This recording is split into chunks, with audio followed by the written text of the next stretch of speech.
గతంలో కూడా ఈ రకంగానే వారు 2014లో ఆయన ముఖ్యమంత్రిగా బాధ్యతలు తీసుకున్న తర్వాత మొదటి కేబినెట్ సమావేశం మన విశాఖపట్నంలోనే పెట్టారు. ఆంధ్ర యూనివర్సిటీ వేదికగా వారు కేబినెట్ సమావేశం పెట్టి ఆయన నాకు తెలిసిన దగ్గర నుంచి, ఎందుకంటే 95లో ఆయన ముఖ్యమంత్రి అయ్యే సమయానికి నాకు 10 సంవత్సరాల వయసు. నాకు తెలిసిన దగ్గర నుంచి ఆయన విశాఖపట్నం ఆర్థిక రాజధానిగా చేస్తానని చెప్పడం నేను అప్పటి నుంచి వింటున్నాను. ఇప్పుడు 30 సంవత్సరాలు అయిపోయింది. నాకు 40 వచ్చింది, ఆయనకి 75 వచ్చాయి.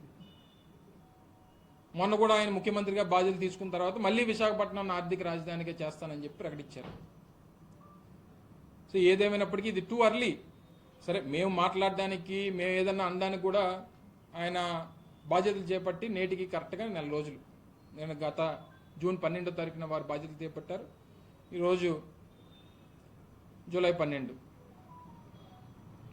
ఏదేమైనప్పటికీ మేము విమర్శించడానికి కానీ, మేము ఏదన్నా మాట చెప్పడానికి కానీ ఇంకా మేము సమయం తీసుకుంటాం మొదటి నుంచి చెప్తున్నాం, కానీ దానికి అవకాశం ఇవ్వట్లేదే వారు.